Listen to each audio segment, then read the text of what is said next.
everybody, today I'm going to look at the works of a particular author who I have grown to love, and the author's name is Gabriel Garcia Marquez. So if you've never heard of him, stay with me, and if you have heard of him, then let's just go through this orgy together.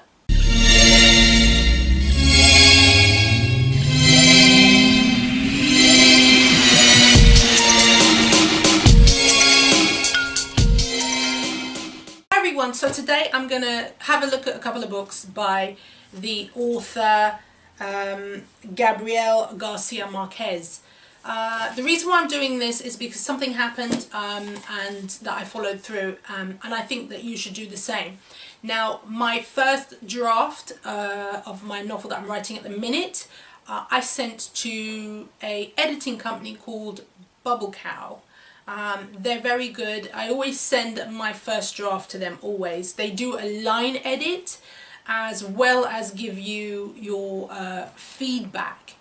So when I got my edit back, they sent me a few more things for me that I wasn't expecting, and that was I know what genre my work is. They actually identified it. They said this is your target market for sure.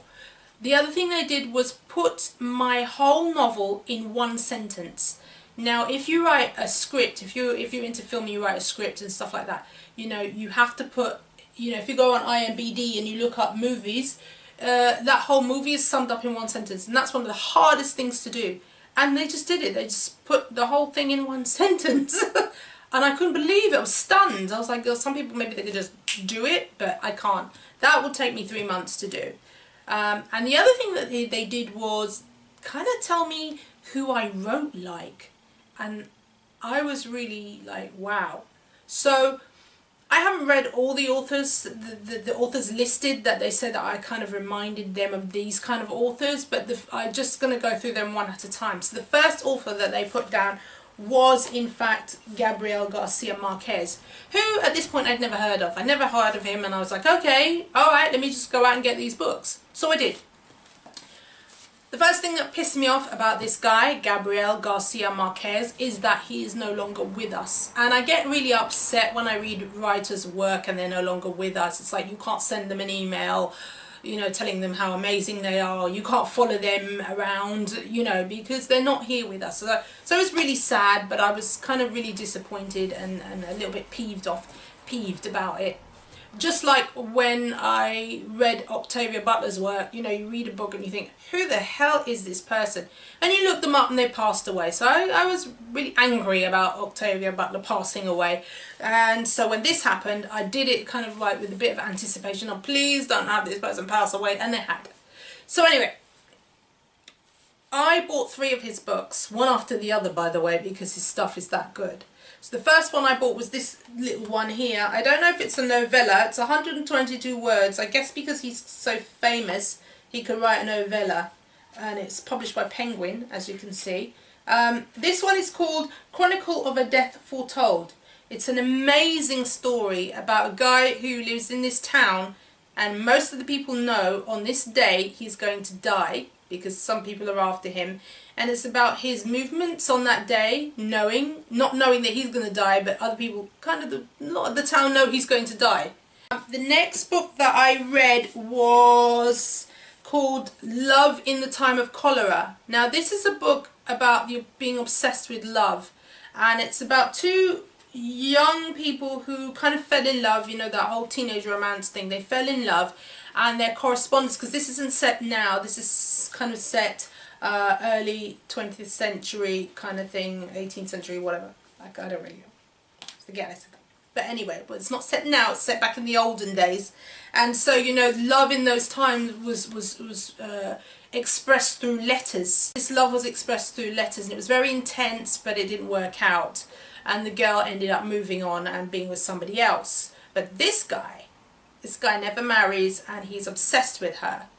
And so what he does is he waits it out. He's like, well, you married a man who's most likely going to die at some point before you. I'm just going to wait this stuff out. And he does. One of the scenes in this book, I have to tell you about one of the scenes in this book, because someone said to me, so what's this book about? What's it like? And I said, so this guy, he loves this girl, he's been waiting all his life, he's now in his 80s, and he finally gets to sit down with her. And when he's sitting down and he's waiting for her to come in the room, he realizes that he's so petrified, he's basically going to shit himself, and he can feel the shit coming. When she walks into the room, so starts talking to him, he says to her, I gotta go. I can't talk to you right now because you know what, yeah, I gotta go. And it's all about him trying to make sure he doesn't shit himself in front of her, and trying to get out of the house and into his carriage because he can't handle himself. It's an interesting novel. I really liked it. Not quite sure about the end. At the end, it's kind of like he got tired, and he was like, you know what, bugger this. And I was like, dude, bugger this. But as you can see, there's a lot of pages in this book. What is it, 350 pages or something like that. So about the time the novel finishes and he's like, bugger this, I can't be dealing with this story anymore, you're a little bit sympathetic, but it's a really good book. The third book I want to talk to you about is this one, and this is my absolute favourite. I didn't read this till last. This is the third one, and it's 100 Years of Solitude, which is about a story about generations of family with some supernatural, very spiritual stuff thrown in, and the way that it's thrown in, the way that the spirituality and the supernatural stuff is thrown in, is very much part of the ordinary, and it really, this is set. It's set on the continent of South America, alongst the Caribbean coast or something like that. This guy's Colombian, but it is very much, for want of a better word, if you are used to living in a hot country, in tropical countries, you can really relate to this in terms of Catholicism, missionaries, and the way that people lived regardless. Because let's face it, that didn't work for a lot of people in terms of how people were living their lives. It was kind of a constraint, and that kind of constraint, that Catholicism mixed in with how people were already living but trying to incorporate into their life, and the mishaps that happen along the way. It's really, really interesting story. I love the generational thing. It's so real, and he incorporates some politics into it, of course, you know, with the wars, the political wars and the political ideology that was going on in South America at certain times is also incorporated to make it feel even more real.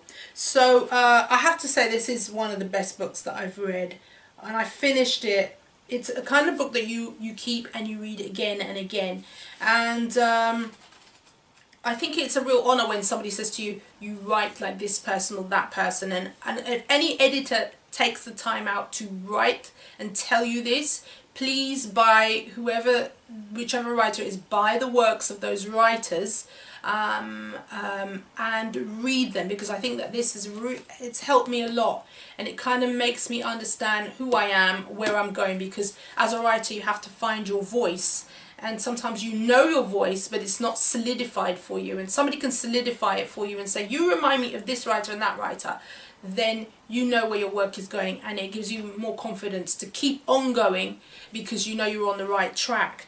I love this guy. Go out and buy one of his books. This is my favourite. This is a love story that's not gooey, kind of like the obsession of being in love, the idea of being in love, and it's poetry. It's actually about a poet. I have met poets who love the idea of being in love and the romanticism of it all. Is it real? Isn't it real? We don't know. But this is a beautiful book, and it really delves into that. This book, as I say, this is all about somebody getting murdered and everybody in the village or town knowing that they're going to be murdered.